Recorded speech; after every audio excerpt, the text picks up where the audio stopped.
Doctor. இப்போது நார்மலா இப்போ நீங்க சொன்ன மாரி எனக்கு மஞ்சக்காமாலை இருக்கு அப்படின்றத ஏதோ ஒரு சிம்ப்டம் மூலமா நான் கண்டுபிடிச்சிட்டேன். அப்பன்னா பொதுவாவே ஊர்ல என்ன பழக்கம் இருக்குன்னா, டாக்டர்ட்ட போறதுக்கு முன்னாடி ஊர்ல ஒருத்தரு சித்த மருத்துவம் மாரி ஏதோ ஒண்ணு குடுப்பாரு. அது மஞ்சக்காமாலைக்கு மருந்து குடுக்குறவரே இருப்பாரு. நம்ம ஊர்லாம் ஒரு 4, 5 பேர் இருக்காங்க அந்த மாரி.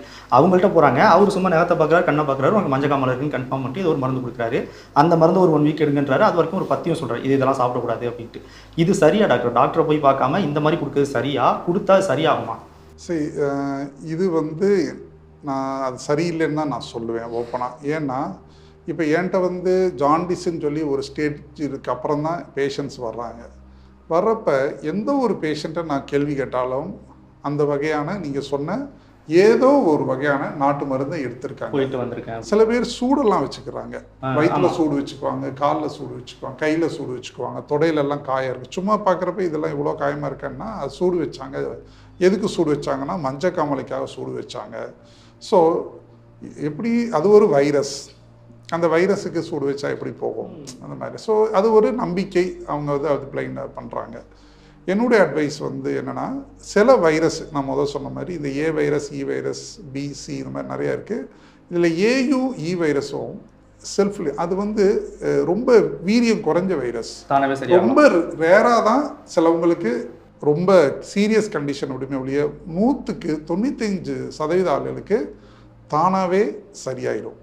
அதுக்கு ஒரு பீரியட் இருக்குது, 2 வீக்ஸ், அதிகபட்சம் 3 வீக்ஸ். பட் நம்மளுடைய நம்பிக்கை, நம்ம அது பண்ணனால தான் சரியாயிருச்சுன்னு நம்ம நினைப்போம், தானாகவே சரியாயிருக்கும். ஸோ இது வந்து ஒரு பெரிய. ஆனால் இது இந்த பி வைரஸ், சி வைரஸ்ன்னு சொல்லுவோம், ஹெப்படைட்டிஸ் பி வைரஸ், ஹெப்படைட்டிஸ், இதுக்கு வந்து ட்ரீட்மெண்ட் இல்லாமல் ஒன்றுமே பண்ண முடியாது. இதுதான் லிவரை வந்து கம்ப்ளீட்டாக டேமேஜ் பண்ணி இந்த சிரோசிஸ்ன்னு சொல்லுவோம்.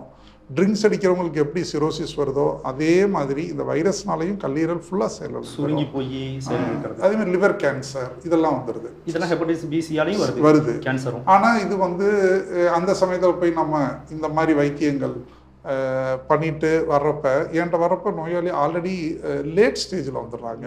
அந்த வைரஸ் வந்து அதுக்குன்னு டெஸ்டெல்லாம் இருக்குது. ஒரு ml பிளட்டில் எத்தனை வைரஸ் இருக்குதுன்னு பார்க்கலாம். சில பேஷண்ட்டுக்கெல்லாம் பார்த்தா குரோர்ஸ் கணக்கில் இருக்குது அந்த வைரஸ்.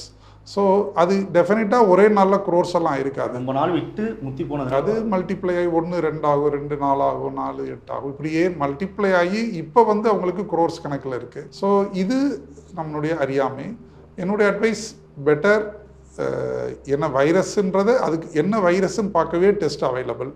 இப்போ ஜாண்டிஸ் வந்தால் வைரஸ்னால அதுக்குரிய டெஸ்ட்டு லேபில் போய் பாருங்கள். ஏ வைரஸ் இ வைரஸ்னால் தானாகவே சரியாகும். பிசினா டாக்டரை போய் பாருங்கள். இந்த மாதிரி நம்ம ஃபாலோ பண்ணிக்கலாம்.